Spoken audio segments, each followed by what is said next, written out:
আজকে আমি তোমাদেরকে দেখাবো যে সুজির পরোটা কি করে বানাই। তো এখানে এক প্যাকেট সুজি নিয়ে নিয়েছি, তো দেখি এবার কি করে বানাবো। এখানে দেখো 2 চামচ ঘি দিয়ে দিয়েছি। এবার দেখো সুজিটা দিয়ে দিচ্ছি। সুজিটাকে নেড়ে চেড়ে ভালো করে ভেজে নেব।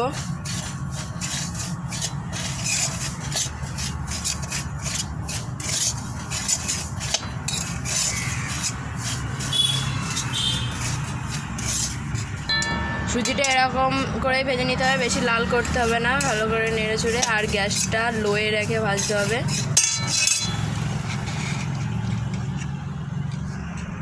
এবার এতে একটু জল দিয়ে দেবো।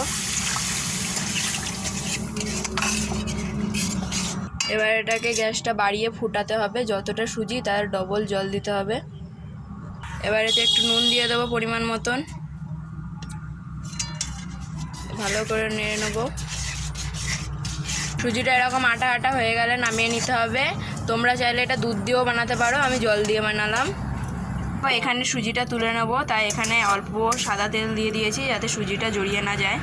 আমি তেলটা ভালো করে মাখিয়ে নিয়েছি থালাটায়। দেখো সুজিটা তুলে নিয়েছি।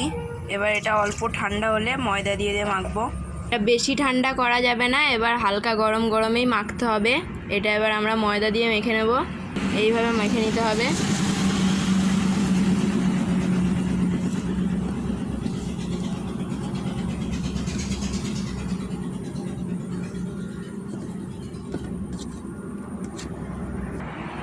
দেখো বন্ধুরা, সুজিটা ভালো করে ময়দা দিয়ে মাখা হয়ে গেছে। অল্প অল্প ময়দা দিয়ে মাখতে হবে। এবার এখানে ঘি বা অথবা সাদা তেল দিয়ে এটা মাখতে পারো।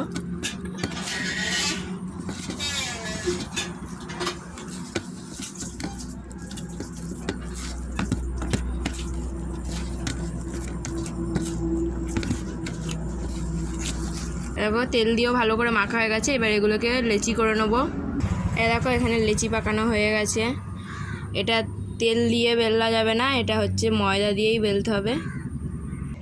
দেখো বেলে নিয়েছি। এটা বেশি প্রেসার দিয়ে বেলা যাবে না। দেখো এবার লাল করে উল্টে পাল্টে ভেজে নিতে হবে।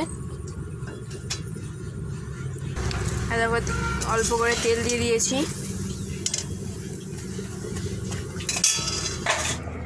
দেখো আমাদের এখানে পরোটাটা ভাজা হয়ে গেছে। আমাদের পরোটাগুলো তৈরি হয়ে গেছে। তো তোমরাও এইভাবে বানিয়ে খেতে পারো, খুব ভালো লাগবে।